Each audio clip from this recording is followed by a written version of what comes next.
কারণ তেল ছাড়া তো বিশ্ব অচল। আপনি তেল ছাড়া এই বিশ্বে কিচ্ছু চালাতে পারবেন না, পারবেন? কিচ্ছু চালাতে পারবেন না, পুরোই অচল। মিডিয়া কার হাতে? মিডিয়াগুলা ওদের হাতে। ব্যাংকিং সিস্টেম কার হাতে? ওদের হাতে। পলিটিক্যাল অ্যাফেয়ার্সগুলো কার হাতে? ওদের হাতে। অস্ত্রশস্ত্র, বড় বড় অস্ত্রগুলো কার হাতে? আরবের উপর নিয়ন্ত্রণ কার হাতে? আপনারা মনে করেন যে আরবের উপর নিয়ন্ত্রণ নাই, সব স্বাধীন? আরবের উপরে অদৃশ্য শিকল পড়ানো আছে। এই পশ্চিমাদেরকে তেল বিক্রি করে করে করে আরবরা ধনী হয়ে গেছে। আর ওই তেলগুলো যদি আমরা না দিতাম, আজকে ওদের একটা যুদ্ধ বিমানও ফ্লাই করতো না। আর আমাদের মুসলিম রাষ্ট্র মাশাআল্লাহ 57টা। আমাদের বক্তব্য এই পর্যন্তই। আমরা তীব্র নিন্দা জানাই, আমরা এই ঘটনার তীব্র নিন্দা জানাই। ব্যাস, দ্যাটস অল। এর চেয়ে বেশি কিছু বলারও নাই। আমরা হাসছি, বাট আমাদের কাঁদা উচিত। মুসলিম রাষ্ট্রগুলোর মধ্যে পারমাণবিক বোমা নাই? নাই? আরব রাষ্ট্রগুলোকে অস্ত্র শূন্য করে দেওয়া হয়েছে। নিজেরা অস্ত্র প্রডিউস করতে পারে না। এরা তেল দেয়, তেল দিয়ে কিছু ডলার পায়, ওই ডলার দিয়ে আবার ওর কাছেই অস্ত্র কিনে। আপনারা একটু বোঝার চেষ্টা করেন। যখন আমরা এগুলো পড়ছিলাম ইউনিভার্সিটিতে, তখন এগুলো বুঝতাম না। ইউনিভার্সিটিতে আমরা এগুলো ঝরঝরা করে মুখস্থ করেছি, বিশ্বাস করেন। এই যে ওদের অ্যালায়েন্স, পলিটিক্যাল অ্যাফেয়ার্স, এইটা ওইটা, এগুলো মুখস্থ আমাদের, কোনটা কোন সাল কী ছিল, এখনই বরং ভুলে গেছে। কিন্তু ইসলামের সাথে যখন এটা মেলানো শুরু করলাম, তখন দেখলাম যে বাপরে বাপ, গভীরে তো অনেক কথা আছে, এর শেকড় তো অনেক গভীর। মানে বিষয়টা বোঝেন যে আমি তেল বিক্রি করব শুধুমাত্র ডলারে, অন্য কোনো কারেন্সিতে না। মানে ধরেন যে এই ব্রিফকেস ভর্তি টাকা আছে, কি আছে ভাই? এটাতে ধরেন যে 1 কোটি টাকা আছে। আর আমি গেলাম আবুধাবিতে। কোথায়? আবুধাবি। তো গিয়ে বললাম যে শেখ, এই যেখানে এই ব্রিফকেসে 1 কোটি টাকা আছে, নট ডলার, টাকা, আমাকে 5 লিটার তেল দেওয়া যায়? জীবনে আমাকে তেল দিবে না। এই বক্সটা আমি নিয়ে গেলাম টাকার জায়গায় ডলার দিয়ে। শেখ, আমার কাছে ডলার আছে 1 ব্রিফকেস, আমাকে কি এখন তেল দেওয়া যায়? অবশ্যই। কুল্লু খালাস, আসেন। অবশ্যই। ইয়া হাবিবি কুল্লু খালাস, আসেন তেল নিয়ে যান। হাবিবি বলবে তখন, আসেন তেল নিয়ে যান। এই যে শুধুমাত্র ডলার দিয়ে তেল কেনা বেচা করার চুক্তি, এর নাম হলো পেট্রো ডলার মনিটরি সিস্টেম। আপনি ডলার ছাড়া অন্য কোনো কিছুতে তেল কিনতে পারবেন না। গাদ্দাফি চেষ্টা করেছিল, মেরে দেওয়া হয়েছে, ঠিক আছে? তারপরে আরও অনেক কান্ট্রি, সাদ্দাম হুসাইন ট্রাই করার চেষ্টা করেছিল, মেরে দেওয়া হয়েছে। এই চায়না, রাশিয়া এখন চেষ্টা করছে যে আমরা অন্য কারেন্সিতে তেল কেনাবেচা করব। ইরান মাঝখানে চেষ্টা করেছে আমরা সোনা দিয়ে তেল কেনাবেচা করবো, সোনা দিয়ে। ওই জন্য দেখেন ইরানের সাথে অলওয়েজ লেগে আছে, অলওয়েজ একটা ফিকশন লেগে আছে। কারণ এগুলো আমরা বুঝি। এখন কথা হচ্ছে এই যে কেনা বেচাটা জায়েজ না না জায়েজ, বলেন দেখি। এটাও ভাইদের কাছে ফতোয়া নিয়েন। এতে করে কি হলো? ডলার হয়ে গেল সুপিরিয়র কারেন্সি, ও আধিপত্য বেড়ে গেল, আধিপত্য বেড়ে গেল। যদি আমরা টাকা দিয়ে তেল কেনা বেচা করতে পারতাম, তখন আমার টাকার মান থাকতো বেশি, ওদের মান থাকতো কম। তখন ডলারকে কেন্দ্র করে সব টাকা পয়সার মান নির্ধারণ করা শুরু হলো। কথা বুঝতে পারছেন? এই চুক্তিটা করেছে আরবরা। কারা করেছে? আরবের গলফ কান্ট্রিরা। এর পিছনে একটা ঘটনা আছে। বাদশাহ ফয়সাল রাহিমাহুল্লাহ তিনি তেল বয়কট করেছিলেন, তারপরেই হেনরি কিসিঞ্জার এসে এই চুক্তি করেছিল। এটা অনেক আগের কথা, এটা 4র্থ যুদ্ধের কথা, 1973 সালের দিকের কথা। এখন এই তেলের উপর নিয়ন্ত্রণ তারা নিয়ে নিল ডলার দিয়ে। যেটা বলতে চাচ্ছি শুনুন, বুঝেন। আমি ডলার দিলাম আপনাকে। আপনার নাম কি ভাই? আপনার নাম কি? হ্যাঁ হ্যাঁ, সাকিব। আচ্ছা, সাকিব ভাইকে আমি ডলার দিলাম এক ব্রিফকেস, এবং তিনি তেলের মালিক মনে করেন। এখন ভাই আমাকে তেল দিলেন, তা আমি তেল মাশাআল্লাহ আমার দেশে নিয়ে গিয়ে বাংকার আছে, বাংকার, ওই বাংকারের নিচে তেল ঢুকে রিজার্ভ করে রেখে দিলাম, যাতে ভবিষ্যতে এটা কাজে লাগে। কারণ তেল ছাড়া তো বিশ্ব অচল। আপনি তেল ছাড়া এই বিশ্বে কিচ্ছু চালাতে পারবেন না, পারবেন? কিচ্ছু চালাতে পারবেন না, পুরোই অচল। তো এখন ভাই তো আবার অস্ত্রশস্ত্র তার কাছে নাই, সে আমার সাথে বন্ধুত্ব করেছে। এখন আমি তাকে বোঝাচ্ছি যে আপনার তো নিরাপত্তার জন্য অস্ত্র দরকার। আপনার আশপাশে অনেক শত্রু আছে, ইরান আছে আপনার পাশে, যদি হামলা করে আপনার শত্রুরা তো অভাব নাই, তাহলে অস্ত্র কিনতে হবে না আপনার? ও বলছে হ্যাঁ কিনতে হবে। তো তাহলে অস্ত্র তো আপনি বানাতে পারেন না, সেই প্রযুক্তি আপনার নাই। আমার দেশে অনেক অস্ত্র আছে, এগুলো আপনাকে দেই, আপনি ডলার দিয়ে এগুলো কিনে নেন। প্রথমে যে ডলারটা আমি ওকে দিয়ে তেল নিয়েছি, ওই ডলারটা আমি আবার ওর কাছ থেকে নিয়ে আমার অস্ত্র দিলাম ওকে। লাভ কার? বুঝেন নাই মনে হয়। প্রথমে আমি দিয়েছি ওকে ডলার, সাকিবকে, সাকিব দিয়েছে আমাকে তেল। সেই তেল নিয়ে আমি আমার দেশে রিজার্ভ করেছি, তেল তো আমার থাকলোই। আর আমার ডলার হলো কারেন্সি, সুপিরিয়র কারেন্সি, যা দিয়ে অন্য কারেন্সির মান নির্ধারণ করা হয়। এবার ওকে বুঝালাম তোমার অস্ত্র নাই, তো ও বলছে তো আমার তো প্রযুক্তি নাই, তাহলে আমাকে আপনি কিছু অস্ত্র বিক্রি করেন আমার কাছে। তা আমি কিছু অস্ত্র, আমার তো অস্ত্রের অভাব নাই, আমি যত ইচ্ছা এগুলো বানাতে পারি। যেটা বানাচ্ছি ওর চেয়ে অত্যাধুনিকটা আমার কাছে আছে। ওকে এমন কিছু দিব না যেটা দিল ও আবার আমাকে আক্রমণ করতে পারে। ওকে এমন অস্ত্রই দিব যেটা আমার প্রতিহত করার ক্ষমতা আছে। অথবা ব্যালিস্টিক মিসাইল ওকে দিব না, ওকে অন্য কিছু দিব। তা আমি এখন ওকে অস্ত্র কিছু দিলাম, ওই যে ডলারটা প্রথমে দিয়েছি ওইটা আবার সে আমাকে দিয়ে দিল। কিছু কি বুঝলেন? এইটাই চলতেছে আরবের মধ্যে। সাল্লাল্লাহু আলাইহি ওয়াসাল্লাম নবী হয়েছেন 40 বছর বয়সে। জন্মগ্রহণের আগে বাবাকে হারিয়েছেন, তারপরে 6 বছর বয়সে মাকে হারিয়েছেন, 8 বছর বয়সে দাদাকেও হারিয়েছেন। বাবার নাম ছিল বাবা আব্দুল্লাহ, মায়ের নাম ছিল মা আমিনা, দাদার নাম ছিল দাদা আব্দুল মুত্তালিব। এরপরে তিনি মানুষ হয়েছেন চাচার পরিবারে, চাচার নাম ছিল আবু তালেব। 8 বছর বয়স থেকে নিয়ে বলা যায় 53 বছর পর্যন্ত চাচার গার্ডিয়ানশিপেই ছিলেন। সুবহানাল্লাহ।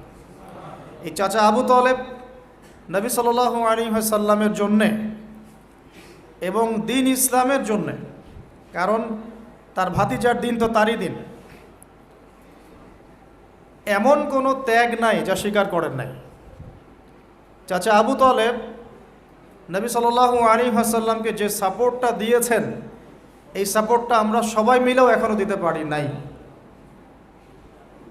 বিশ্বাস করেন? যে সাপোর্টটা নবী সাল্লাল্লাহু আলাইহি ওয়াসাল্লামকে চাচা আবু তালেব দিয়েছেন, এই সাপোর্ট আমরা সবাই মিলেও তাকে দিতে পারি নাই। চাচা আবু তালেব শেষ পর্যন্ত কালিমা পড়েন নাই। সাহাবীরা জিজ্ঞাসা করেছিলেন যে ইয়া রাসূলুল্লাহ সাল্লাল্লাহু আলাইহি ওয়াসাল্লাম, আপনাকে এত সাপোর্ট দেওয়ার পরে চাচা আবু তালেবের কি কোনোই উপকার হবে না, লাভ হবে না? নবীজি বলেছেন সাল্লাল্লাহু আলাইহি ওয়াসাল্লাম, আমি না থাকলে আমার চাচাকে জাহান্নামের একদম অতল তলে রাখা হতো। আমার কারণে আল্লাহ রাব্বুল আলামিন তাকে জাহান্নামের উঁচু জায়গায় রাখবেন, জাহান্নামের উঁচু জায়গায় রাখবেন, যেখানে আগুন তার পায়ের গোড়ালি স্পর্শ করবে, এতেই তার মগজ টকবক করে ফুটতে থাকবে।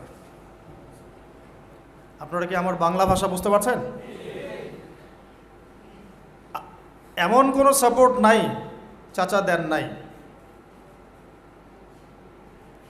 মক্কার প্রায় 13 বছর যখন দাওয়াতি কাজ করছেন নবী সাল্লাল্লাহু আলাইহি ওয়াসাল্লাম, মানুষ গালি দিচ্ছে, কেউ থুতু নিক্ষেপ করছে, কেউ নামাজরত অবস্থায় মাথার উপরে উটের নাড়ি ভুঁড়ি চাপিয়ে দিচ্ছে, কেউ বলছে এই ব্যক্তি জাদুকর, এই ব্যক্তি গণক, এই ব্যক্তি মিথ্যাবাদী, নাউজুবিল্লাহ, এই ব্যক্তি ফারিকুল জামা, জামাত বিভক্তকারী, এই ব্যক্তি মাজনুন, পাগল।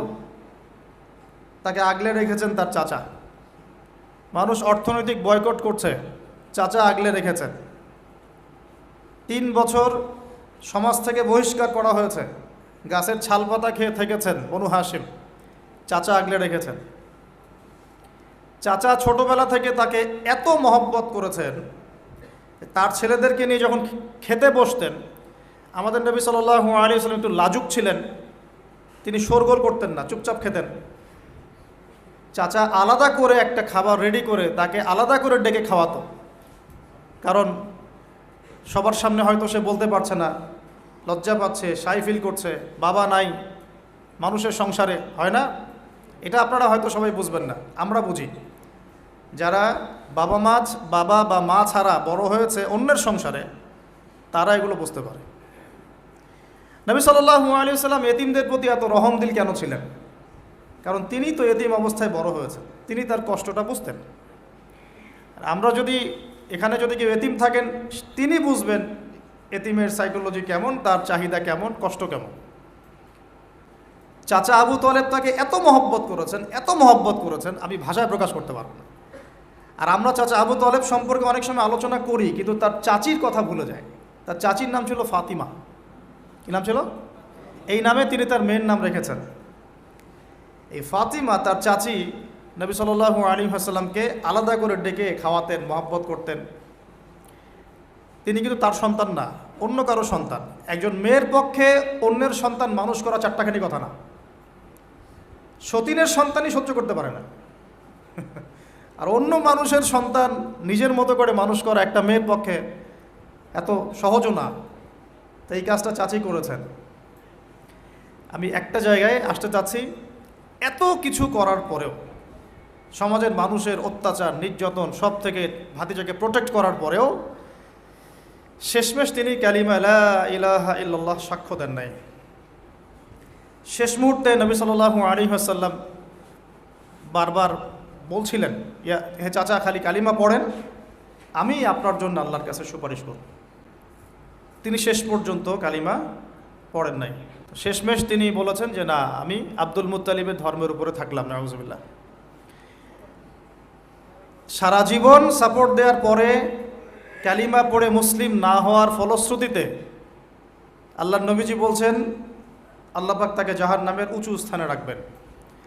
আমরা যারা মুসলমান, মুসলিম পরিবারে জন্মগ্রহণ করেছি, আমরা বা আমাদের মধ্যে বেশিরভাগ মানুষ এখনও এই নিয়ামতের শুকরিয়া আদায় করতে পারি নাই যে আল্লাহ পাক আমাদেরকে মুসলমান পরিবারে জন্ম দিয়েছে, কালিমা পড়ার তৌফিক দিয়েছে। আমরা সহজে যা পেয়ে যাই তার মূল্য বুঝি না। আল্লাহ পাক যে আল্লাহ পাক কি আমাকে জিজ্ঞাসা করেছিলেন যে আবু আদনান, তোমাকে মুসলিম বানাবো না অমুসলিম বানাবো? আপনাকে কি আল্লাহ পাক জিজ্ঞাসা করেছেন, হে আব্দুল্লাহ, আব্দুর রহমান, তোমাকে মুসলিম বানাবো না অমুসলিম বানাবো? তুমি কি চাও? আল্লাহ পাক আমাদেরকে জিজ্ঞাসা করেন নাই। নিজ অনুগ্রহে আল্লাহ পাক আমাদেরকে মুসলিম পরিবারে জন্ম দিয়েছেন।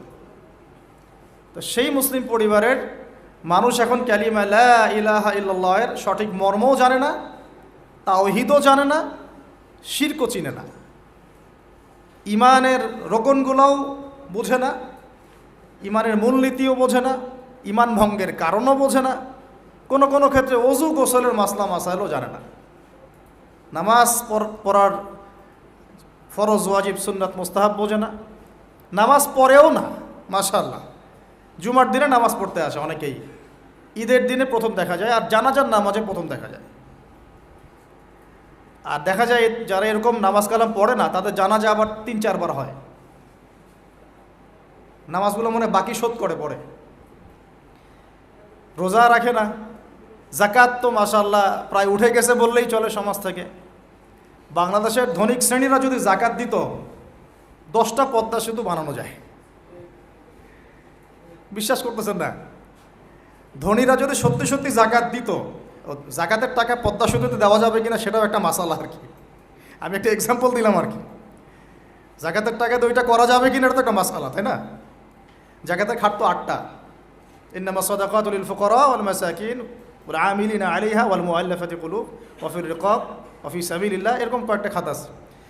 তা আমি একটা এক্সাম্পল দিলাম, যদি বাংলার মানুষ ধনিক শ্রেণী ঠিকঠাক জাকাত দিত, বিশ্বাস করেন সমাজে আপনি দরিদ্র মানুষ খুঁজে পেতেন। জাকাত ভিত্তিক অর্থনীতি চালু আপনি করতে পারবেন না, রাষ্ট্রীয়ভাবে পারবেন না। বলে কেন পারবেন না? কারণ প্রত্যেকটা রাষ্ট্রের উপর জাতিসংঘের নিয়ন্ত্রণ আছে। আমি ভাই খোলামেলা কথা বলার মানুষ, যদি কারো পছন্দ না হয় কিছু করার নাই, আমাকে বলতে হবে। আপনি আমার সাথে একমত হন বা না হন, অ্যাটলিস্ট শুনেন, পরে সত্য মিথ্যা আপনি যাচাই করেন, মানা না মানা আপনার বিষয়। আমি জাস্ট বলতেছি, আমি তো আপনার মসনদ দখল করতে পারবো না, আমরা তো খুবই দুর্বল। আমি একটা কথা বলতে চাচ্ছিলাম যে আল্লাহ পাক যে আমাদেরকে জিজ্ঞাসা না করেই মুসলিম পরিবারে জন্ম দিয়েছেন, এই নেয়ামতের শুকরিয়া আমরা আদায় করতে পারবো না। যদি সারা জীবন সেজদায় পড়ে থাকি, এখন থেকে নিয়ে আমরা শুধু তাওহীদের অনুসারী হয়েছি, এই কৃতজ্ঞতাই আমরা আদায় করতে পারবো না। আমরা দিনের জন্য কিছুই করি নাই, আমাদের দ্বারা ইসলামের বড় বড় খেদমত হয়েছে এমন না। আবু তালেব একা যা করেছেন, আমার মতো 100 জন আবু তাহেব তা করতে পারে নাই, পারবে না, এটাই সত্য কথা। আবু তালেব কোন অবস্থায় করেছেন? যখন চতুর্দিক থেকে আল্লাহর নবীকে সবাই ছিছি করছে, গালিগালাজ করছে, হত্যার পর্যন্ত চেষ্টা করছে। পুরো সমাজ একদিকে, আবু তালেব একাই একদিকে। তার কাছে প্রস্তাব দেওয়া হয়েছে, তোমার ভাতিজাকে আমাদের হাতে তুলে দাও, নাহলে আমরা ব্যবস্থা নিব। সে বলছে, আমি আমার ভাতিজাকে তোমাদের হাতে তুলে দিব না যতদিন না আমার দেহ মাটির তলে না যাচ্ছে। হ্যাঁ, তিনি নবীজিকে গিয়ে বলছেন, তা আমার বৃদ্ধ কাঁধের উপর এত বোঝা দিও না ভাতিজা, আমার বয়স হয়ে গেছে, ওরা তোমাকে বলছে তুমি দাওয়াতটা ছেড়ে দাও। তো নবীজি বলছেন, আমার ডান হাতে যদি চাঁদ এনে দেওয়া হয়, বাম হাতে সূর্য এনে দেওয়া হয়, চাচা আমি এই দাওয়াত ছাড়তে পারবো না। হয় আমি এই পথে দাওয়াত দিতে দিতে আমার এই দিন বিজয়ী হবে, না হলে আমি হালাক হয়ে যাব। তখন কি হলো? তখন তিনি বললেন যে ওরা তোমার দিকে আসতে পারবে না দলে দলে, যতক্ষণ না আমি আবু তালেব দাফন হচ্ছি মাটির তলে। কথা বুঝতে পারছেন? এখন মূল কথাটা হচ্ছে, আমরা যারা মুসলিম পরিবারে জন্মগ্রহণ করেছি, এরপরেও আমরা তাওহীদের জ্ঞান অর্জন করছি না, শিরক থেকে দূরে থাকছি না, নামাজ পড়ছি না 5 ওয়াক্ত ফরজ নামাজ, যাকাত দিচ্ছি না, সওম রাখছি না, প্রোটেস্ট্যান্ট মুসলিম হয়েছি, Protestant version of Islam follow করছি, ইসলামের দাওয়াতের কাজ করছি না, দিনের বিজয়ের কোনো ফিকির করছি না। সত্যি কথা বলতে আমাদের দুনিয়াতে থাকার চেয়ে না থাকাই ভালো। আমরা এখন গরু ছাগল। বিশ্বাস করেন আমার কথা, আল্লাহ পাক এই শব্দই বলেছেন সূরা আরাফের সম্ভবত 189 নম্বর আয়াত, 189। ওয়ালাকাদ বা'দা আউযু বিল্লাহি মিনাশ শাইতানির রাজিম ওয়ালাকাদ যারা'না লিজাহান্নামা কাসীরাম মিনাল জিন্নি ওয়াল ইনস। আল্লাহ পাক বলছেন, আমি প্রচুর জিন আর মানুষকে দিয়ে জাহান্নাম পূর্ণ করব। বলি নাউযুবিল্লাহ। লাহুম কুলুবুন, কেন পূর্ণ করব? তাদের কি অপরাধ ছিল? কি অপরাধে করব? লাহুম কুলুবুন, তাদেরকে কলব দিয়েছিলাম, লা ইয়াফকাহুনা বিহা, বোঝার চেষ্টা করে নাই।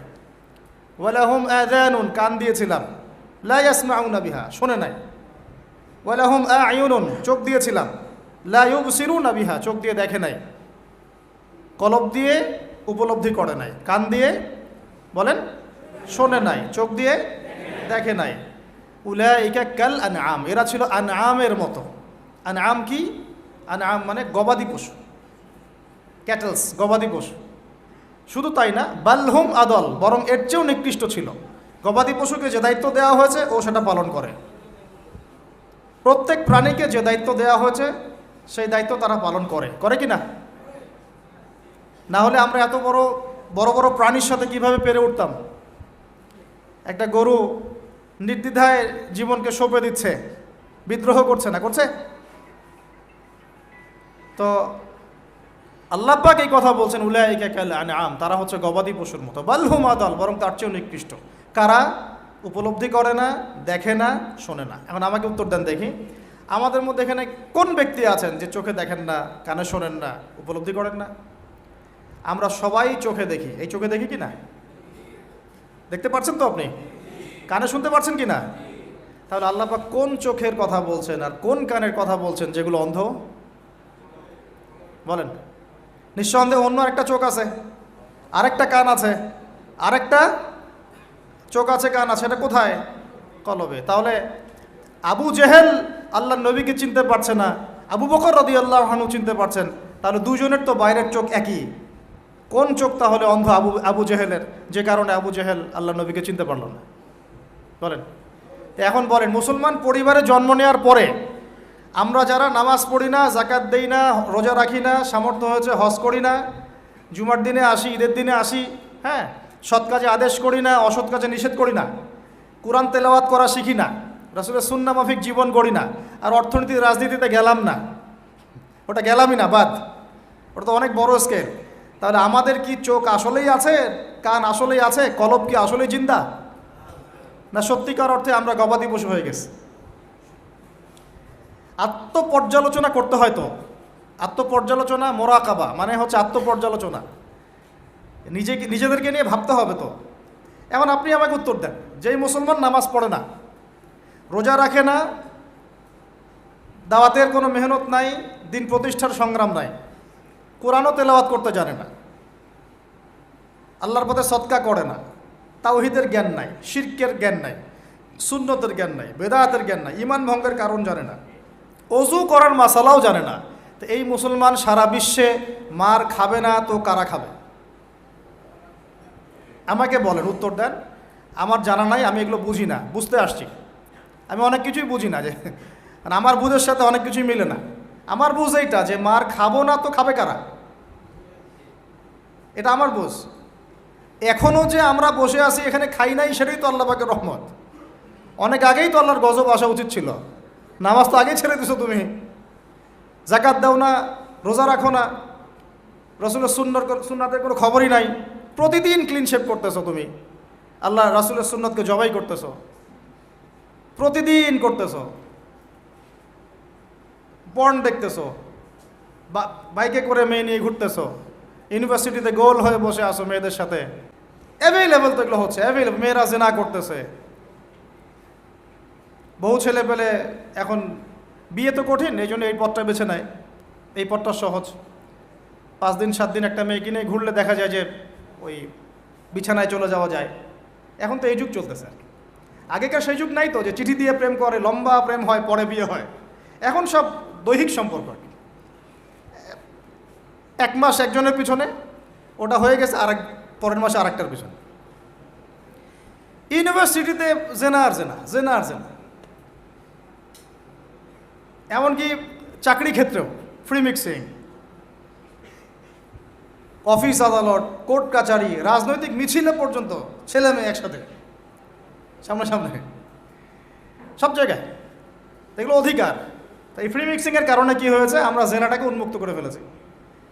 তো এখন আপনি বলেন, যে আমাকে বুঝান, যে এইরকম অবস্থায় মুসলমানদের উপরে যদি বিপর্যয় না আসে, কোন সময় আসবে? আসে নাই, আল্লাহ পাকের খাস রহমত। হয়তো আল্লাহ পাক এখন পর্যন্ত সুযোগ দিয়ে রেখেছে। উপলব্ধি যে সবাই করে না এমনও না, বহু মানুষ উপলব্ধি করে, কিন্তু তাদের সংখ্যা নিতান্তই কম। আর তাদের মধ্যে আবার বিভক্তি আছে, অনৈক্য আছে, আপোষে হিংসা বিদ্বেষ পরশ্রীঘাতরতা আছে। তারা আবার ইউনাইটেড না। তো বদরগঞ্জবাসীর জানা উচিত যে বদরের যুদ্ধ হয়েছে 2য় হিজরিতে। কত হিজরি? 2য় হিজরিতে। আল্লাহ নবী সাল্লাল্লাহু আলাইহি ওয়াসাল্লাম এই চাচার সংসারে মানুষ হয়েছেন প্রায় 53 বছর পর্যন্ত। এই চাচাই তাকে বিয়ে দিয়েছেন 25 বছর বয়সে। তার আগে চাচার ব্যবসা তিনি সামলেছেন। ওই ব্যবসার এক কাফেলা খাদিজা রাদিয়াল্লাহু আনহার অর্থ ছিল। এই ব্যবসা দিয়ে তাকে টেস্ট করলেন, দেখলেন আমানতদার, সুদর্শন, মাশাআল্লাহ উন্নত চরিত্রের মানুষ, উন্নত রুচিবোধের মানুষ, আল আমিন, বিশ্বস্ত। বিয়ের প্রস্তাব পাঠালেন, চাচা বিয়ে দিয়ে দিলেন। কার সাথে? খাদিজা রাদিয়াল্লাহু আনহার সাথে। তখন তার বয়স কত ছিল? 25। তার বয়স কত? 40। আর আমাকে এই সেকুলার সমাজকে আমরা বলতে চাই, আমি বলতে চাই, অ্যাটলিস্ট মনে করেন কথার কথা যে আমার স্ত্রীর বয়স 40, আমার বয়স 25। এখন আমরা একে অপরকে মহব্বত করি, ভালোবাসি, আমরা সংসার জীবনে হ্যাপি, সুখী, এবং আমাদের সন্তান সন্ততিও হচ্ছে। এমন না যে আমরা মেডিকেল সায়েন্সের ভাষায় এই দিকে আমরা অক্ষম। মহব্বত আছে, দুজনকে পেয়ে সুখী, একে অপরকে ভালোবাসি, সন্তান হচ্ছে। আপনার কোনো সমস্যা? আমার এই ম্যারিড লাইফে আমরা হ্যাপি, আপনার কোনো সমস্যা? আমার স্ত্রীর বয়স 40, আমার বয়স 25। মনে করেন আমার বয়স এখন 32-33 হবে আর কি, সূর্যের হিসেবে, কিন্তু বয়স কিন্তু ফিক্স হয় চন্দ্রের হিসাবে। আমরা সূর্য হিসাব করি। এখন ধরেন আমি একটা বিয়ে করলাম, ধরেন তো স্ত্রীর বয়স মনে করেন 16 বছর। কত? মনে করেন 16 বছর। 16 বছর একটা মেয়ের কি হায়েজ হয়? হায়েজ বোঝেন? আচ্ছা, সে কি সন্তান জন্মদানে সক্ষম? সে কি ম্যাচিউর, ফিজিক্যালি স্ট্রং? এখন ওর বয়স 16, আমার বয়স 32। এখন ও আমার সাথে হ্যাপি, আমি তার সাথে হ্যাপি, সন্তান জন্ম হচ্ছে, দুজন সুখে আছি, মহব্বতের সাথে আছি, সুস্থ আছি, কোনো সমস্যা আপনার? তো এই হলো অবস্থা, সার্কাস। এখন এই 16 বছরের মেয়ে, আপনার মেয়ে, আপনি বিয়ে দিতে পারবেন না। বলবেন যে আপনি রাষ্ট্র আইনের বিরুদ্ধে কথা বলছেন। না, আমি বিরুদ্ধে কথা বলছি। আমি বুঝাচ্ছি যে এটা কতটা অসার একটা আইন। 16 বছরের একটা মেয়ে যদি জেনা করে, আপনি উৎসাহিত করছেন। 16-17 বছরের মেয়েরা জেনা করে না? স্কুলে, কলেজে, বিশ্ববিদ্যালয়ে, এইখানে ওইখানে। এর বিরুদ্ধে আপনার ব্যবস্থা কি, অ্যাকশন কি? কিন্তু 17 বছর একটা মেয়ে যদি বিয়ে করে, আপনি তো কাজীকে ধরে জেলে দিয়ে দিবেন একেবারে। এখন বলেন এটা কি আমি মানতে বাধ্য? এখন জোর করে চাপাই দিলেন, ল করে দিলেন, মানতে বাধ্য হয়ে গেলাম। তা আসলে কি কোরআন সুন্নাহ সমর্থিত হলো? এখন জবাব দিবেন আল্লাহর কাছে আপনি। জনগণ কিছুই বলতে পারবে না। আমরা শুধু জ্ঞানতাত্ত্বিক একটা ডিবেট করলাম এবং আপনাকে দেখালাম যেটা একটা অসার। তারপরেও যেটা হয়েছে হোক, অ্যাটলিস্ট বিয়েটা সহজ করলে ভালো হতো। বিয়েটা কঠিন হয়ে গেছে, এই জন্য এটা জেনার রাস্তা বেছে নেয়। তো আমরা জেনাকে উস্কে দিচ্ছি। আরে ভাই, 16-17 বছর তো দূরের কথা, এখন 13-14 বছরের মেয়েরাই দেখবেন ঠিক নাই। আপনি মনে করেন এখনকার স্কুল কলেজের মেয়েগুলো খুব দুধে ধোয়া তুলসী পাতা? যখন 15 বছর আগে যে যুগটা ছিল, 20 বছর আগে, আর এখন তো আর অনেক আপডেটেড। এখন ওরা ওইসবে বিশ্বাসী না। গল্প করে যে কার কয়টা, কার কয়টা। কোনো ভাই হাসেন না, কোনো ক্ষেত্রে মাদ্রাসাও এ থেকে মুক্ত হয় নাই। আমাদের দিকেও তো বলতে হবে, ইনসাফ করতে হবে। তো বহু মাদ্রাসাতেও জেনার ঘটনা ঘটছে এখন, কারণ এটা পর্নোগ্রাফির যুগ। কিসের যুগ? একজন টিচার যদি কোরআনে হাফেজ হয়, আলেম হয়, এবং একই সাথে যদি পর্নে এডিক্টেড হয়, সেই ব্যক্তির দ্বারা ধর্ষণ হতে পারে। যদিও সে হাফেজ, যদিও সে আলেম, যদিও সে দায়ী, হুয়েভার হি ইজ। এরকম ঘটনা ঘটছে, হয় নাই ভাই? আমি কি বানায় বানায় কথা বললাম? যেই করুক এটা পাপ। শাস্তিও আবার কি? ধর্ষণের শাস্তি কি? ইসলামের শাস্তি কি? মৃত্যুদণ্ড। কয়টা কার্যকর করতে পারবেন আপনি? তো সব দিকে সমস্যা। আমি যে পয়েন্টে আছে এখানে চলে আসেন। তার বয়স তখন 40, আমাদের নবীজির বয়স 25। ম্যারিড জীবনে হ্যাপি, 6টা সন্তান হয়েছে। কয়টা? আর নবী সাল্লাল্লাহু আলাইহি ওয়াসাল্লাম খাদিজা রাদিয়াল্লাহু আনহার কাছ থেকে যে মমতা, যে ভালোবাসা, যে সাপোর্ট পেয়েছেন, এটা বিরল। এই যুগে এমন মেয়ে পাওয়া হয়তো বা সম্ভব না, কারণ এই যুগে তো আমরাও সাহাবীদের মতো না। আমরা যদি সাহাবীদের মতো না হতে পারি, আমরা মহিলা সাহাবীদের মতো স্ত্রী আশা করি কিভাবে? মাশাআল্লাহ। এখন নবী সাল্লাল্লাহু আলাইহি ওয়াসাল্লামের কাছে সমাজের জাহিলিয়াত ভালো লাগে না। একটু বোঝার চেষ্টা করি, কি জাহিলিয়াত ভালো লাগে না? তিনি দেখেন যে মক্কার মানুষ মূর্তি পূজা করে, তিনি দেখেন মক্কার মানুষ সুদ খায়, মক্কার মানুষ জেনা করছে, মাদক খাচ্ছে, হানাহানি, মারামারি, কাটাকাটিতে আছে। তার এগুলো ভালো লাগে না। তিনি এখান থেকে সরে যান, দূরে দূরে থাকেন, দূরে দূরে থাকেন। হেরা পাহাড় আছে, হেরা গুহা, ওই পর্বতের গুহায় তিনি একা একা নির্জনতা অবলম্বন করেন। কারণ যখন আপনি একটা ভালো রাস্তায় থাকবেন, সমাজের অন্যান্য খারাপ বিষয়গুলো আপনার পছন্দ হবে না, নিজে থেকে ভালো লাগবে না। এই যে আমি যতটুকু ইমানদার, পাশে কনসার্টের গান কানে আসলে আপনার খারাপ লাগে না? লাগে তো? আপনি বুঝতে পারেন না? চোখের মধ্যে খারাপ কিছু পড়ে গেলে আপনার খারাপ লাগে, মনে হয় যে এখান থেকে চলে যেতে পারলেই বাঁচি। আপনি বাসে যাচ্ছেন, দেখলেন যে ড্রাইভার গান ছেড়ে দিল, দিদি তেরা দেবার দিওয়ানা, আর বাসে কেন জানি এইসব গানই বাজে। আমরাই নাকি ভাষার জন্য আবার যুদ্ধ করেছি, লজ্জা আমাদের। আমরাই নাকি ভাষার জন্য রক্ত দিয়েছি, কিন্তু আমাদের সব কেন জানি হিন্দি সংস্কৃতি। হ্যাঁ, তো কত বড় ভণ্ডামি আমাদের মধ্যে আছে দেখেন। ভাষার জন্য আমরা লড়াই করেছি, জীবন দিয়েছি, গর্বের। এটা অবশ্যই আমাদের জন্য গর্বের, কিন্তু আমাদের ঘরে ঘরে এখন হিন্দি কেন? ঘরে ঘরে হিন্দি কেন? তাহলে আমরা কি এটা কি দিবস পালন করার বিষয়, না আদর্শ লালন করার বিষয়? কোর্ট কাচারি, অফিস আদালত, সব কিছুর ভাষা হচ্ছে ইংরেজি, ওখানে বাংলা চলে না কেন? আমরা কি ইংরেজির জন্য যুদ্ধ করেছি? এই উপমহাদেশ 200 বছর শাসন করেছে ব্রিটিশরা, ওরা চলে গেছে, 200 বছর পিটিয়েছিল খুব আমাদেরকে, তারপরে আমাদের বাপদাদারা যুদ্ধ করে ওদেরকে এখান থেকে তাড়িয়ে দিয়েছে। কিন্তু ওরা চলে গেলেও ওদের কোনো সুন্নত নিয়ে যায় নাই, ওদের সব সুন্নত দিয়ে গেছে। কোর্ট কাচারির সুন্নত দিয়ে গেছে, অর্থনৈতিক ব্যাংকিং সুন্নত দিয়ে গেছে, রাজনৈতিক সুন্নত দিয়ে গেছে, এমনকি পোশাক আশাকের সুন্নতও দিয়ে গেছে, এমনকি বাথরুমের টয়লেট ওইটাও দিয়ে গেছে। সবখানে এখন হাই কমোড, ব্রিটিশ, ইংলিশ। তো ওরা কি আসলেই চলে গেছে? আর আমরা কি আসলেই স্বাধীন? কে বলবে এইগুলো আর কে ভাববে? আর মানুষ এগুলো কবেই পজিটিভলি নেওয়ার চেষ্টা করবে আল্লাহ ভালো জানেন। বাট আমরা বলে যাচ্ছি ইনশাল্লাহ একদিন না একদিন ইসলাহ হবে ইনশাল্লাহ। আল্লাহ পাক যেন সহজ করেন এবং কবুল করেন। এখন কথা হচ্ছে যে তিনি দেখেন আরবের লোকজন সুদ খায়, মদ খায়, জেনা করে ইত্যাদিতে, তিনি একা একা থাকা শুরু করলেন। একা থাকতে থাকতে ওই সময় তিনি যেভাবে ইবাদত করতে পারতেন সেভাবে ইবাদত করেছেন। কারণ আগেও ইবাদতের কিছু সিস্টেম ছিল, কারণ আরবের মানুষরা দাবি করত তারা হচ্ছে মিল্লাতে ইব্রাহিমের উপর আছে, বিকৃত, কিন্তু ওরা মনে করতো আমরা ইব্রাহিমের ধর্মের উপরেই আছি। এখন 40 বছর বয়সে নবী সাল্লাল্লাহু আলাইহি ওয়াসাল্লামের কাছে প্রথম ওহীটা চলে আসতো।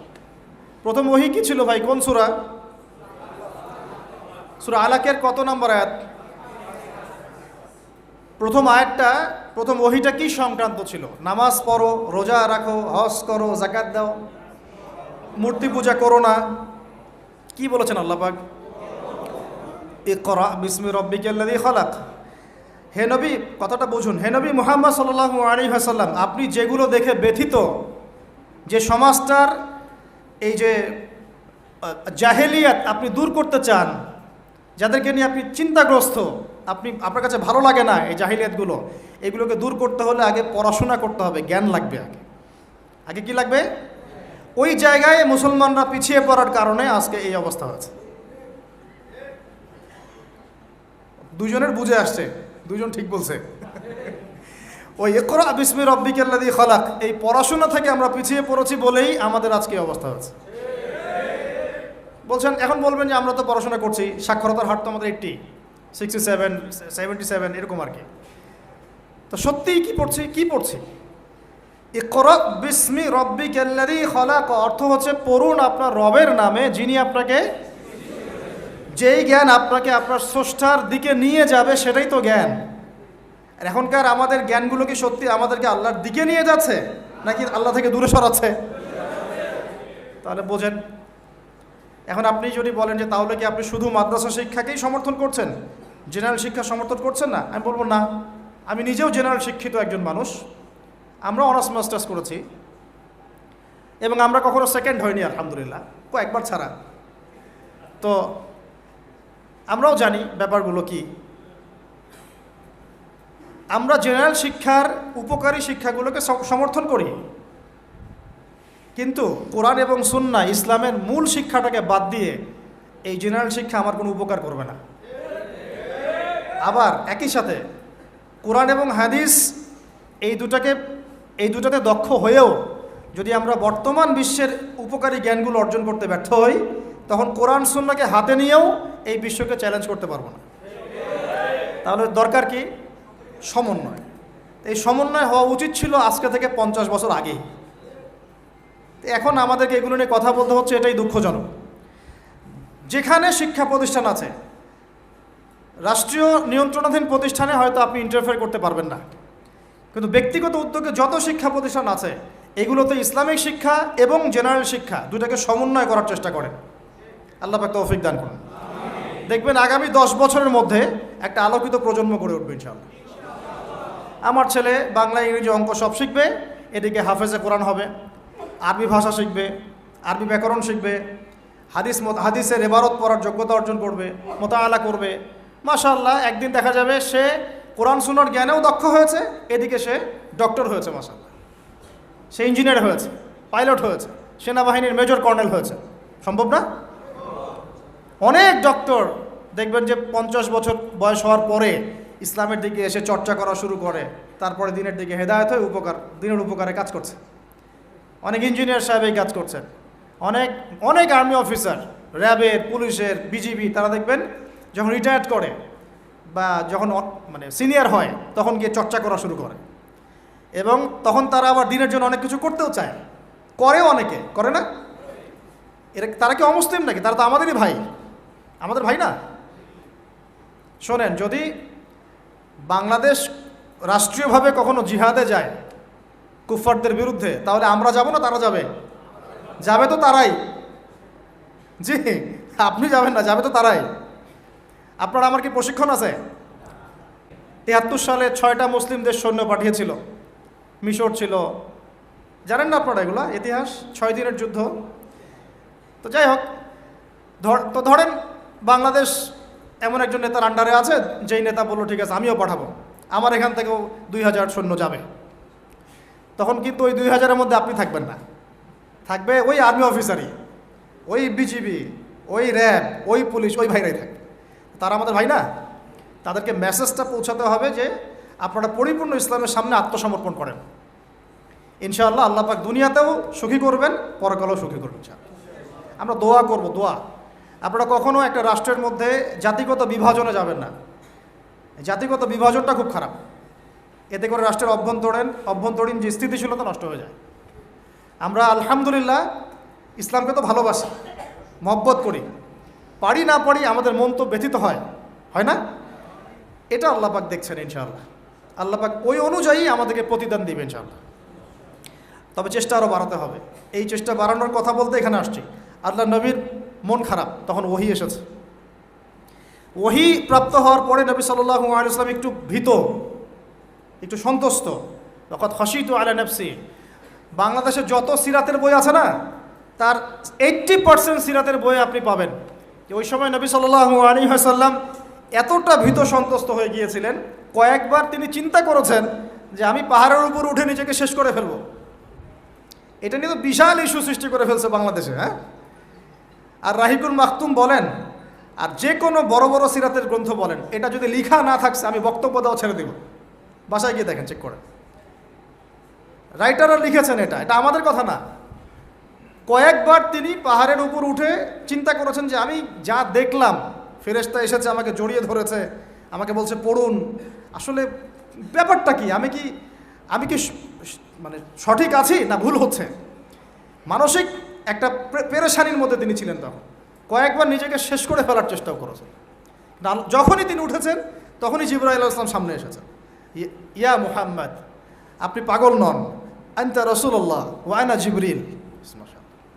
হে মুহাম্মদ, আপনি পাগল নন, আপনি হচ্ছেন আল্লাহর মনোনীত রাসূল, আর আমি জিবরাইল।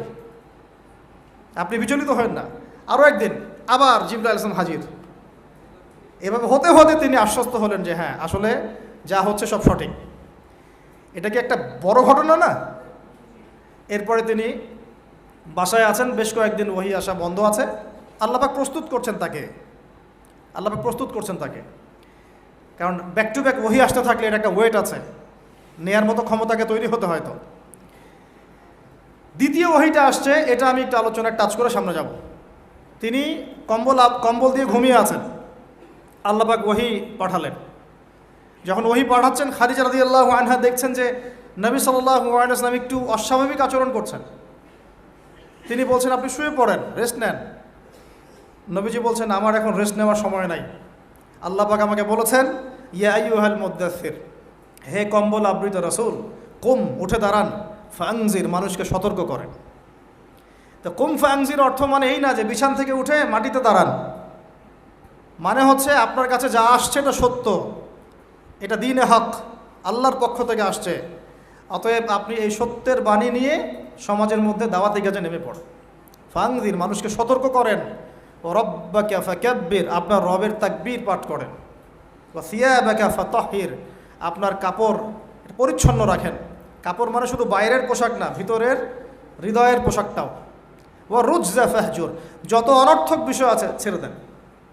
ওয়ালা তামনু তাস্তাকসির ওয়ালি রব্বিকা ফাসবির, কিছু পাওয়ার আশায় আপনি কাউকে সদকা করেন না, কারো কাছে কিছু পাওয়ার আশায় আপনি সদাকা করেন না, বরং আপনার রবের জন্য আপনি সবর করেন। কত গভীর কথা! এটা নিয়ে কিন্তু আলোচনা খুব বেশি হয় না। আমরা আলোচনা করি প্রথম ওহীটা কী ছিল, এটা দ্বিতীয় ওহী ছিল। উঠুন উঠুন, সতর্ক করুন, আপনি যা ভাবছেন এরকম কিছু না, আপনি নবী, আপনি শেষ নবী। এই মহাবিশ্বে আপনার মতো কোনো নবী আসে নাই, আপনি সর্বশ্রেষ্ঠ নবী, আপনি সর্বশ্রেষ্ঠ আখলাকের অনুসারী, আপনার উম্মত হচ্ছে সর্বশ্রেষ্ঠ উম্মত। আপনি উঠুন, মানুষকে সতর্ক করুন, কাপড় পবিত্র রাখুন, অনর্থক বিষয় ছেড়ে দেন, আল্লাহর জন্য সবর করেন, আল্লাহর জন্য তাকবীর পাঠ করেন, বলেন আল্লাহু আকবার। এই শুরু হলো মিশন। এই মিশন শুরু হওয়ার পরে 13 বছর, কয় বছর ভাই? 13 বছর মক্কায় তিনি প্রথম 3 বছর গোপন দাওয়াত দিয়েছেন, তারপরে প্রকাশ্য দাওয়াত দেওয়া শুরু করেছেন। এই প্রকাশ্য দাওয়াত যখনই দেওয়া শুরু করেছেন, ব্যাস সমাজে কনফ্লিক্ট লেগে গেল, হক আর বাতিলের লড়াই।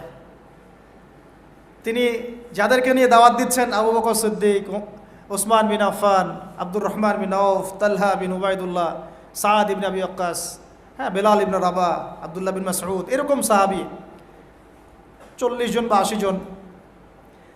আর নিজের ঘরে আছে স্ত্রী আলী ইবনে আবি তালেব, যায়েদ ইবনে হারেসা, জাফর বিন আবি তালেব। আর এই দাওয়াত যখন চলতে লাগলো, সমাজের মানুষ প্রকাশ্য রূপ যখন ধারণ করলো, এই পক্ষে আছে আবু জেহেল, আবু লাহাব, উতবা, শাইবা, রাবিয়া, আশরাক বিন শারিক, এরকম কিছু মানুষ। ঠিক আছে, এমন কনফ্লিক্ট যে এটা কিছুতেই মিউচুয়াল হচ্ছে না, কিছুতেই হচ্ছে না। সিরাত পড়তে হবে আপনাদেরকে, একটা লেকচারে সব কিছু তো বলা যাবেই না, সময় আমাদেরকে অ্যালাউ করবে না, পাশাপাশি আমারও এনার্জি কুলাবে না। ঠিক আছে, এমন কোনো কষ্ট নাই যা তাকে দেয়া হয় নাই, সাহাবীদেরকে দেয়া হয় নাই। অর্থনৈতিক বয়কট, উত্তরাধিকার থেকে বঞ্চিত করা, বাড়ির থেকে পিটিয়ে বের করে দেয়া, উল্টা ঝুলায় লটকায় রাখা, আমাদের রিমান্ডগুলোর মতো, শারীরিক নির্যাতন, মানসিক কষ্ট তো আছেই, এটা তো মানসিক কষ্ট তো আছেই, বলার তো আর অপেক্ষা রাখে না। তারপরে কেউ বেচাকেনা করবে না, চলাফেরা করবে না, সামাজিক বয়কট, রাস্তা দিয়ে গেলে মানুষ টিটকারি মারে, এই যে পাগল যাচ্ছে, এই যে জাদুঘর যাচ্ছে। ব্যাপারটা বোঝার চেষ্টা করেন, মানে এমন কোনো নির্যাতন নাই যা করা হয় নাই। আমি ক্ষুদ্রজ্ঞানে দেখেছি প্রায় 14 বা 15 বার আল্লাহ নবী সাল্লাল্লাহু আলাইহি ওয়াসাল্লামকে হত্যা করার চেষ্টা করা হয়েছে, প্রায় 14-15 বার তাকে হত্যা করার চেষ্টা করা হয়েছে। আর তাকে সারা জীবনে প্রায় এরকম 15-16টা গালি খেতে হয়েছে, সারা জীবনে। কাকে খেতে হয়েছে? যে মানুষের আগেও কোনো গুনাহ নাই, পরেও কোনো গুনাহ নাই, যিনি সব কষ্ট করছেন শুধু উম্মতের জন্যে, কারণ তিনি তো মাকামে মাহমুদে যাবেন, জান্নাতুল ফিরদাউসুল আলায় যাবেন। তার কি নিজের জন্য এই কাজগুলো করা? 13টা বছর যখন মক্কায় এভাবে নির্যাতিত হতে হলো, এই যে বলা হচ্ছে সাহাবীদেরকে গলায় দড়ি দিয়ে রাস্তায় হেঁচড়ে নিয়ে আসা হয়েছে, উত্তপ্ত বালুর মধ্যে শুইয়ে উপরে পাথর চাপা দেওয়া হয়েছে, আগুনের কয়লা জ্বালিয়ে দেওয়া হয়েছে, উপরে শুইয়ে দেওয়া হয়েছে, গায়ের চামড়া এবং গোশত, চর্বি এগুলো গলে গলে কয়লা নিভে গেছে। আমরা কি একটু ইমাজিন করতে পারি কিনা? কিছুটা আঁচ করতে পারেন কি আসলে কি হয়েছিল 1400 বছর আগে? এগুলোই হয়েছে, এগুলো ইসলামের চিরায়ত সুন্নত। হকপন্থীদের উপর এগুলো আসবেই, যদি না আসে ওয়াল্লাহি আপনি হকপন্থী না, ওয়াল্লাহি আপনি হকপন্থী না। আপনি প্রোটেস্ট্যান্ট ভার্সন অফ ইসলামে আছেন অথবা মডারেট ইসলামে আছেন, এটাও ঠিক ওটাও ঠিক, আমি মাঝামাঝি থাকবো। আমি এটা ফখর করে বলছি না, পশ্চিমের কয়েকটা কান্ট্রি থেকে আমাকে অফার করা হয়েছিল মালয়েশিয়া সফরের পরে, যে আমাদের এখানে আসেন, দাওয়াতি কাজ করেন, মানে দাওয়াতি কাজ করেন মানে কনফারেন্স, এইভাবে কনফারেন্স করেন। মালয়েশিয়া যেমন হয়েছে আমরা আয়োজন করতে যাচ্ছি, 7 দিনের জন্য আসেন, 3 দিনের জন্য আসেন, ঠিক আছে। তা আমি বললাম যে আমার লেকচার কি শুনছেন কোনোদিন আপনারা? তো বলে না, বিভিন্ন ক্লিপ দেখেছি, পুরো লেকচার তো শোনা হয় নাই। তা বললাম যে আগে ইউটিউব চ্যানেল থেকে সব লেকচারগুলো শুনেন, তারপর যদি মনে হয় যে ওখানে গেলে আমি সেফ, তাহলে নিয়ে যান। তো মডারেট ইসলামের সুযোগ নাই ইসলামে, ইসলাম ইসলামী। ওই পশ্চিমা আদলে আমরা মডারেট হয়ে যাব, ওদের আদর্শও চলবে, আমাদেরটাও চলবে, তালগোল পাকায় একটা ভিশন 2030 বানাবো, এইসব ইসলাম চলবে না। বুঝতে পারছেন না কথা? ইসলাম চির প্রাচীন, চির নতুন, চির আধুনিক, এর কোনো ব্যতিক্রম ব্যত্যয় নাই। ওর মূলনীতির কোনো পরিবর্তন হবে না, ওর মূলনীতির জায়গায় থাকবে, কিন্তু হয়তো প্রযুক্তিগত উন্নয়ন হতে পারে, শাখা প্রশাখাগত কিছু ফুরুই পার্থক্য আসতে পারে, কিন্তু আসলি কোনো পার্থক্য আসবে না। তো যে কথাটা বলেছি এটা চিরায়ত সুন্নত, যে নির্যাতনটা মক্কায় হয়েছে, যদি না হয় বুঝে নেবেন যে আপনার বা আমার ইসলামিক চলাফেরার মধ্যে কোনো একটা ল্যাকিংস আছে, বা আমরা Protestant version of Islam follow করছি। এটা হচ্ছে মুযাবযাবিনা বাইনাহুম, মানে এদিকেও না ওদিকেও না, দুটার মাঝখানে।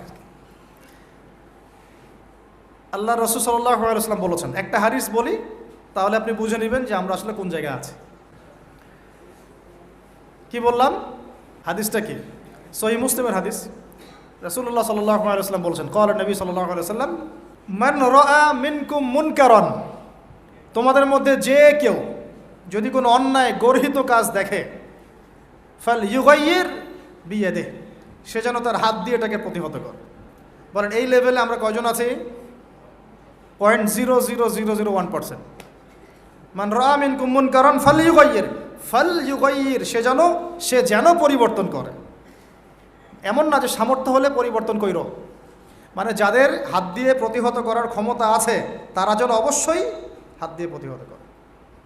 এখানে ধরেন একটা জেনা হচ্ছে, নাউজুবিল্লাহ, বা একটা নোংরামি হচ্ছে, ফাহেসা কোনো কাজ হচ্ছে, এখানে যিনি সর্বোচ্চ দায়িত্বশীল তিনিও এখন গিয়ে কিছু বলার অধিকার রাখেন না। বলতে গেলে তিনি 10 বার চিন্তা করেন যে বললে কি হইতে পারে, তাই না? বিষয়টা বাজারের মধ্যে ধরেন সুদের একটা জুয়া হচ্ছে, জুয়া, কেউ কিছু বলতে পারে না। মসজিদ এখানে ধরেন পাশের বাসায় বিয়ের অনুষ্ঠান হচ্ছে, আর বিয়ে মানেই তো জেনা দিয়ে শুরু হলো, ধুমধারাক্কা গান বাজতেছে, আর ঢাকা শহরে বিশ্বাস করেন না এই অত্যাচারে থাকা যায় না। মানে একটা ফ্ল্যাট ধরেন 14 তলা বা 10 তলা, তো এই 10 তলার মধ্যে 5 তলার সদস্যের বিয়ে, ও ছাদটা হায়ার করে নিয়ে এমন জোরে ধুমধারাক্কা মিউজিক শুরু করবে যে পুরো এলাকার প্রত্যেকটা ঘরে ঘরে যেন সাউন্ড আছে, মানে ওর উপর যেন ওয়াজিব করা হয়েছে সবার কানে গান বাজনা পৌঁছাইতে। কিন্তু কিছু করার নাই, আপনি বলতে যান উল্টা আপনার উপর চড়াও হবে, হুজুর আসছে বেশি বেশি পণ্ডিত, আমরা আর মুসলমান না, আমরা আর ইসলাম ফলো করি না, বলতে আসছে। আপনি বাসায় যান, নিজের ঘর ঠিক করেন, বলবেন। তো হাদিসের এই শব্দের বাক্যের আওতায় আমরা আছি কিনা একটু ভাবেন। ওয়ামান লাম ইয়াস্তাতি', যদি এভাবে কেউ প্রতিহত করতে না পারে, দ্বিতীয় সেন্টেন্স হাদিসের, ফালইউগাইয়ির বিলিসানিহি, সে যেন তার জবান দিয়ে প্রতিহত করে। আজকে জবান দিয়েও কি মানুষ প্রতিহত করছে? এরপরেও কিছু মানুষ মাজলুম ভাইদের বিপক্ষে অবস্থান নিয়ে ফতোয়াবাজি শুরু করেছে বাংলাদেশে। আমি বলেছি আপনারা মুনাফিক তখনই চিনতে পারবেন যখন উম্মাহ একটা সংকটময় অবস্থায় থাকবে, তার আগে চিনতে পারবেন। এরাই কয়দিন আগে আমাদেরকে খারেজি বলতো, যারা এখানে মাজলুমদের বিপক্ষে ফতোয়া দিচ্ছে, বলছে প্রতিবার যখন এভাবে মুসলিমরা আক্রমণ করেছে ততবারই ল্যান্ড নাকি হারিয়েছে। আমি আল্লাহর কসম করে বলছি, তো এদের ইমানি লেভেল তো তলানিতে আছেই, ইতিহাসের সামান্যতম জ্ঞানও এদের মধ্যে নাই। মুনাফিকি মানহাজটাকে বলা হচ্ছে সহি মানহাজ, আর যারা মুজাহিদ, যারা হকের পক্ষে, তাদেরকে বলা হচ্ছে এরা খারেজি, এদের আকীদা ঠিক নাই, এরা সন্ত্রাসী, এরা অমুক, এরা তমুক। আল্লাহ পাকের কাছে এদেরকে কঠিন জবাব দিতে হবে ইনশাআল্লাহ। এটা আপনারা মনে রাখেন, কিয়ামতের মাঠে দেখে নিয়েন, জাহান্নাম উদ্বোধন হবে এক শ্রেণীর আলেম দিয়ে। জাহান্নাম কিন্তু উদ্বোধন হবে, এই হাদিসটা জানেন না আপনারা ওলামায়ে কেরাম? আপনারা তো আমার চেয়ে অনেক ভালো জানেন। প্রথমে একজন শহীদ, কি করছো? জীবন দিয়ে দিছি, শহীদ হয়ে গেছি। ভুল, কাযিব, মিথ্যা কথা বলছো। এই জন্য শহীদ হয়েছিলে যাতে মানুষ তোমাকে বড় বীর বলে, আমার জন্য তুমি জীবন দাও নাই, যাও জাহান্নামে যাও। আরেকজন, কি করেছো? অনেক দান করেছি, মানুষ দানবীর বলে। আল্লাহ বলছেন যে মিথ্যা বলছো, মানুষ যেন দানবীর বলে এই জন্য দান করেছে। দান করার সময় সতর্ক থাকেন, লোক দেখায় দান করেন না, আগে তো দানটা বেশি করেন আপনারা। তা আমরা এই সুযোগটা নিব, অবশ্য আমরা বেশি বেশি দান নিব এখন তাদের কাছ থেকে, ঠিক আছে?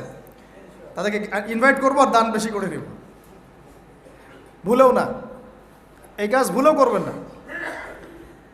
রিক্সাওয়ালা ভাইয়ের কাছ থেকে সদকা নেবেন 10 টাকা, ওই মুচি মুচি ভাই, তরকারিওয়ালা, ভ্যান চালক, এদের কাছ থেকে হালাল টাকা থেকে টাকা নেই।